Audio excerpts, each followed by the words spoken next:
जय गुरुदेव नाम किसका इससे बनाइए आप, इससे बनो। मालिक का प्यारा नाम, प्रभु का सच्चा नाम। जय गुरुदेव। सर्वात्मा के पिता, सब जीवों के हितकारी, सबको काल के जाल से छुड़ाने के लिए इस संसार सागर में आए हुए कुल मालिक का निज रूप अनामिक प्रभु के चरणों में अनंत कोटि वंदन है। सभी प्रेमी भाई बहनों को सादर प्रेम जय गुरुदेव। जय गुरुदेव। अन्ना जी को कोट कोट प्रणाम। मैं आपको थोड़ा सा परिचय अपना बता दूं। मैं ग्वालियर में रहता हूँ। मेरा नाम सत्येंद्र है और मैं 1973 में मैंने गुरु महाराज से नामदान लिया था, तो मेरी 10 साल की उम्र थी। और गुरु महाराज की दया से उनके चरणों में लगा हुआ हूँ मैं। और ये परसों मेरी श्रीमती आपके सामने बोली थी। ये गुरु महाराज की बहुत बड़ी दया है कि पति पत्नी दोनों गुरु महाराज की दया से अपने मुक्ति के कार्य में लगे हुए हैं। इस सौभाग्य की बात है। तो बहनों भाइयों, मनुष्य जीवन हमको जो मिला है वो अनंत काल की याचना के बाद, विनती के बाद, लगातार मन्नत करने से, प्रार्थना करने से भगवान जब प्रसन्न हो जाते हैं तब हमको ये मनुष्य जीवन मिलता है। कि कोट जन्म भटका जब खाया और तब तूने मानस जन्म पाया।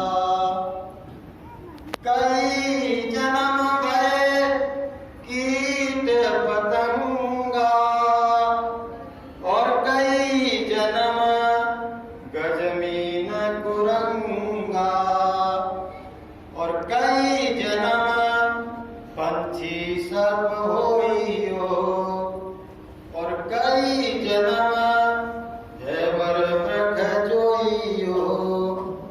मिलो जगदीश मिलन की बरिया और चिरंकालय देह शबरिया।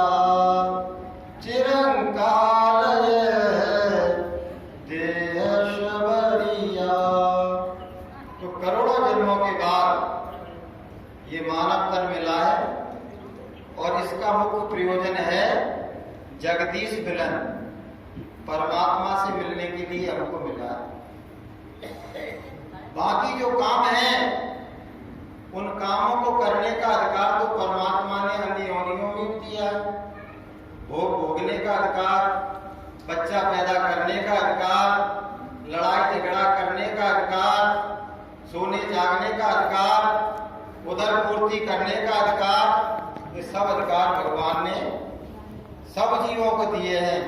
और एक विशेष अधिकार जीवात्मा को जगाने का और परमात्मा को पाने का अधिकार केवल मानव तन में मानव को दिया है। आपको एक विशेष बात बताएं जो गुरु महाराज कहते हैं। ऐसा क्यों है? क्योंकि मनुष्य शरीर में एक बुद्धि का विशेष तत्व है, आकाश तत्व। उस तत्व की वजह से इंसान सारे जीवों में श्रेष्ठतम है। भगवान ने स्वयं इसको स्वीकारा है कि सब मोहे प्रिय सब मम उपजाए और सबसे अधिक मनुज मोह भाई। सब मेरे पैदा किए हुए हैं, मैंने ही उनको रचा है, लेकिन इंसान मुझे क्यों अच्छा लगता है? क्योंकि मैंने इसमें पूरे 5 तत्व दिए हैं और इंसान ही एक ऐसा प्राणी है जो भगवान का भजन कर सकता है, जो परमात्मा को पाने का कार्य कर सकता है। आपको एक विशेष बात मैं बताऊं, सभी जीवों को परमात्मा ने एक अधिकार नहीं दिया है। इसके अलावा कोई बता सकता है? भजन करने के अलावा? चलो मैं बता देता हूं। सभी जीवों को हंसने का अधिकार नहीं दिया है। कोई भी जीव हंसता नहीं है, केवल एक इंसान ही हंस सकता है। इसी तरह से भगवान का भजन केवल एक इंसान कर सकता है। इसलिए गुरु महाराज कहते हैं कि इस जीवन में आके हमको अपनी जीवात्मा को जगाने का और परमात्मा को पाने का कार्य करना चाहिए। बाकी दुनिया के सारे काम तो हम कर ही रहे हैं, लेकिन कहा गया है कि दुनिया के धंधे तो कभी कम ना होंगे, लेकिन एक दिन बंदे हम नहीं होंगे। ये धंधे तो चलते रहेंगे। ये दुनिया अनवरत लगातार इसी तरह से अनादिकाल से चलती चली आ रही है। सुबह होती है, फिर शाम हो जाती है और जिंदगी यूं ही तमाम हो जाती है। और हम क्या कर रहे हैं कि आए जगत में क्या किया और तन पाला की पेट और सहजो दिन धंधे गया और रात गई सुख ले। दिन दुनिया के धंधों में, कामों में, प्रपंचों में गुजर जाता है और रात सोने में गुजर जाती है। और इसी तरह से ये जीवन हमारा पूरा बर्बाद हो जाता है। इसलिए बहनों भाइयों, जरूरत इस बात की है, ये साधना शिविर यहाँ लगाया गया। हम लोग ग्वालियर से करीबन 50-60 लोग यहाँ आए। तमाम वक्ताओं ने अपने विचार व्यक्त किए। आदरणीय अन्ना जी ने हमको अच्छी अच्छी बातें बताई। हमने ग्रहण कितनी की, अपने जीवन में धारण कितनी की। यहाँ तो 4 घंटे साधना हो रही है, हकीकत में ऐसे कितने लोग हैं जो 2.5 घंटे भी साधना कर पाते हैं घर पर। तो कुछ लेके यहाँ से जाना चाहिए, नहीं तो क्या होगा, जीवन का मोल वही का वही रह जाएगा। 3 मूर्तियां बाजार में बिक रही थी, तीनों एक सी थी, कोई डिफरेंस नहीं था। जब ग्राहक आते तो कहते 5 रुपए की है, ये 50 रुपए की है और ये तो बेशकीमती है, इसकी कोई कीमत नहीं है।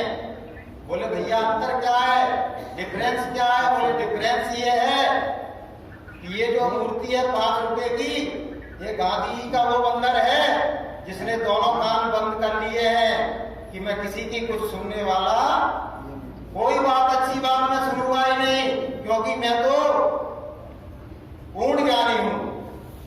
तो उनकी कोई कीमत नहीं है। जो महापुरुषों की, संतों की अच्छी बात को सुनते ही नहीं है। बोले ये 50 रुपए की कैसे हो गई? तो बोले 50 रुपए की ऐसे हो गई कि कम से कम ये आगे बात सुन लेती है, लेकिन ग्रहण नहीं करती है। आने से ही इसका थोड़ा सा मोल बढ़ गया। बोले तो ये 500 रुपए की कैसे हो गई? बोले 500 रुपए की इसलिए हो गई कि महापुरुषों की बातों को सुनती भी है और बुनती भी है और हृदय में धारण भी करती है। तो जो हंस जैसा जीवन चाहे अगर बसर तू, तो चुन ले गुणों के मोती, बिखरे यहाँ वहां जो। जहां भी आपको कोई अच्छी बात अपने जीवन को संभालने के लिए, जीवन को बनाने के लिए, परमात्मा की राह पर चलने के लिए आपको सुनने को मिले तो उसे ग्रहण कर लेना चाहिए बहनों भाई। बाकी तो ये है कि जिसको जो करना है वो तो करेगा ही, लेकिन जीवन का ध्येय अलग अलग हो सकता है, लेकिन जीवन का परम ध्येय सबका एक होना चाहिए कि मुझे जो मनुष्य जीवन मिला है, कहीं ऐसा ना हो कि ये व्यर्थ चला जाए, ऐसे ही गुजर जाए और मैं जिस काम के लिए भगवान ने मुझे 5 तत्व का शरीर दिया उसको किए वगैरह दुनिया से चला जाऊं। गुरु महाराज कहते हैं कि जो भजन करेगा मैं उसके साथ हूं, थोड़ा तुम मेहनत करो। गुरु महाराज कहते हैं थोड़ी मैं मेहनत करूंगा और वो परमात्मा की दया हो जाएगी तो तुम्हारी जीवात्मा का कल्याण हो जाएगा, तुम्हारा जन्म मरण छूट जाएगा। जो सदियों से तुम्हारे ऊपर भवरोग लगा हुआ है वो भवरोग मिट जाएगा और तुम्हारा आवागमन मिट जाएगा। बोलिए प्रेम से। बाकी बहनों भाइयों ये है जो गुरु महाराज ने दूसरा पार्ट बताया परिवर्तन का, तो कुदरत बौखला गई है और जो बातें गुरु महाराज ने बताई वो सामने दृष्टिगोचर हो रही है। तत्वों की बात आई थी कि सारे तत्वों को तुमने नाराज कर दिया, ये हकीकत है। आप देखिए जल का स्वरूप प्रलयंकारी हो रहा है। पाकिस्तान में इतनी जोर की बाढ़ आई है कि 3 करोड़ लोगों को अपना घर छोड़ना पड़ा। 3 करोड़ लोगों को 10 लाख घर उजड़ गए हैं, समझ लो आप। जल का रूप प्रलयंकारी हो गया है। और उसी समय ब्रिटेन में और उधर जाके स्पेन में इतनी जोर की अग्निकांड हो रहा है कि 75,000 एकड़ में पूरे वन जल गए। 50 लाख जानवर जल के मर गए। तो सारे तत्व बौखला गए। जल तत्व विनाश करना चाह रहा है, अग्नि तत्व विनाश करना चाह रहा है, और वायु तत्व, यहाँ तो तूफान आते नहीं है। अमेरिका में मैंने देखा इतना भयंकर तूफान आ रहा, वो बहुत बड़ा टैंकर खड़े खड़े गिर गया। ऐसे भयंकर तूफान आ रहा। ये पृथ्वी तत्व ही नाराज है, क्योंकि पृथ्वी दुनिया के पापी लोगों के पाप कर्मों के कारण कंपायमान हो रही है। गुरु महाराज कह रहे हैं भविष्य में इतना भयानक भूकंप आएगा कि इमारतें 100 फुट ऊपर उड़ चली जाएंगी। और बुद्धि का आकाश तत्व तो लोगों का बिगड़ ही गया। बुद्धि कसलित हो गई है, विवश हो गई है, क्योंकि हमारा खान पान दूषित हो गया है। खान पान दूषित होने से और बुद्धि नाशक नशा करने से विचार दूषित हो गए, क्रियाकलाप दूषित हो गए, तो सारा का सारा वातावरण कसलित हो गया है और गंदा हो गया है। तो कहा गया है कि घिरी बदरिया पाप की और बरस रहे अंगार, और संत ना होते जगत में तो जल मरता संसार। अभी तक तो खाक हो गया होगा, लेकिन गुरु महाराज सबको रोके हुए हैं, सबको